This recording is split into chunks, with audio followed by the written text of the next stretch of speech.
नमस्कार, नंद केसरी न्यूज में आपका स्वागत है। मैं हूं दीपक तिलेर। प्रस्तुत है आज के मुख्य खबर। ग्वालियर से केंद्रीय संचार मंत्री ज्योतिरादित्य सिंधिया ने दिल्ली चुनाव परिणाम पर कहा कि मैंने दिल्ली से निकलने से पहले ही कह दिया था कि सिर्फ 12 घंटे का इंतजार कीजिए।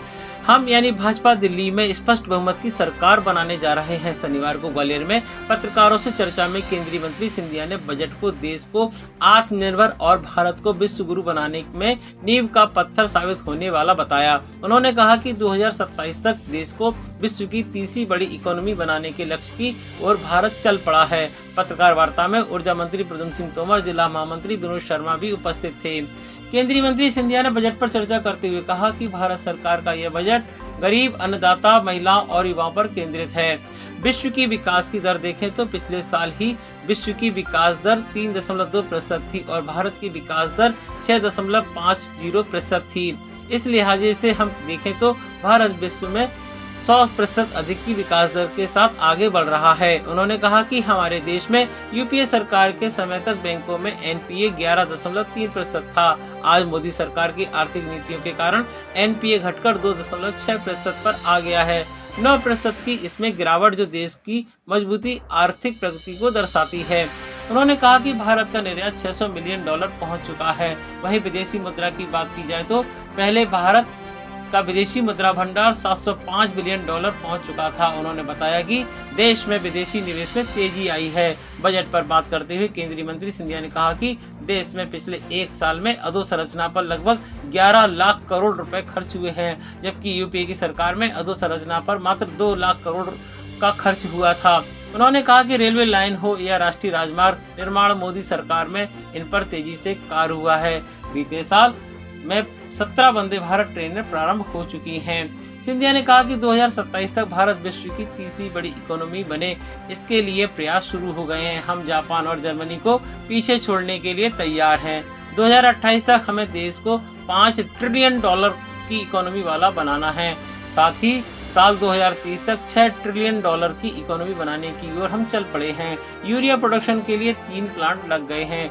वहीं देश लॉजिस्टिक के क्षेत्र में क्रांतिकारी कार्य करने के लिए तैयार है। केंद्रीय मंत्री सिंधिया ने ब्रॉडबैंड की चर्चा करते हुए कहा कि हर पंचायत तक हम पहुंचेंगे। उन्होंने बजट में प्रस्तावित अन्य योजनाओं पर भी चर्चा करते हुए कहा कि देश में 50 पर्यटन साइट्स बनाई जाएंगी। बीमा के क्षेत्र में एफडीआई बढ़ाकर 100% कर दिया है। उन्होंने कहा कि आयकर की सीमा 12 लाख तक किए जाने से मध्यम वर्ग को बड़ा लाभ हुआ है। अब मध्यम वर्गीय को 12 लाख तक की आय पर कोई टैक्स नहीं देना होगा। आइए देखते हैं ये रिपोर्ट। इनकम टैक्स होता था, उसे बार बार प्रधानमंत्री नरेंद्र मोदी जी की एनडीए सरकार ने बढ़ाया है। 2019 में इसे बढ़ाकर 5 लाख कर दिया गया, मतलब डबल। 2023 में 50% वृद्धि करके 7.5 लाख कर दिया गया और इस वर्ष 7.5 लाख से छलांग मारा है 12 लाख तक। मतलब कि जो व्यक्ति की आय 12 लाख रुपए तक होगी उसे 0 इनकम टैक्स पे करना पड़ेगा। 12 लाख का अगर आपका इनकम है तो वर्तमान में 80,000 रुपए का लाभ आपको मिलेगा।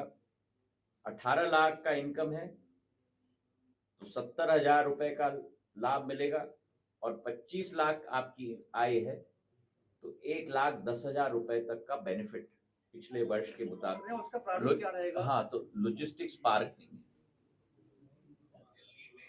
भारत का डाक विभाग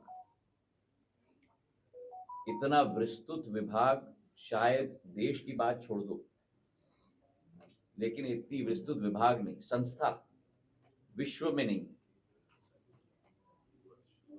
मेरे डाकिया पर मुझे संपूर्ण गर्व है। 1,64,000 पोस्ट ऑफिस, 4 लाख हमारे डाकिया। और जैसे समय बदल रहा है, हमारी यही सोच और विचारधारा है कि इंडिया पोस्ट को, भारतीय डाक को, जिसका स्लोगन है डाक सेवा जन सेवा, उसे एक लॉजिस्टिक्स ऑर्गेनाइजेशन में परिवर्तित किया जाए। हमारे पूरे डाक विभाग की टीम ने भी भ्रमण किया है।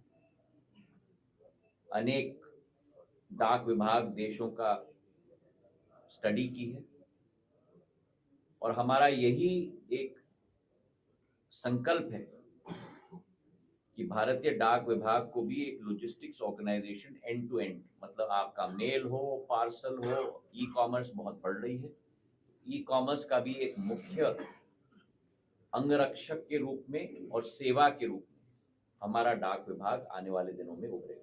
योजना करीब 45,000 करोड़ की, जिसके आधार पर 6 लाख हेक्टेयर भूमि मध्य प्रदेश की सूचित होगी। करीब 1,000 किलोमीटर की रेल लाइन योजनाएं वर्तमान में चल रही हैं। मध्य प्रदेश में 1 लाख करोड़ का बजट आवंटन किया गया है। जितना मध्य प्रदेश की सोच और विचारधारा है, वही और उससे ज्यादा भी प्रधानमंत्री मध्य प्रदेश को सपोर्ट करने और विकसित करने के लिए विमानन मंत्री के समय काफी एयरपोर्ट और यहाँ पर इस बार क्या है? रीवा का एयरपोर्ट का उद्घाटन हो चुका है। सतना दतिया भी तैयार हो चुका है, शीघ्र वो भी होगा।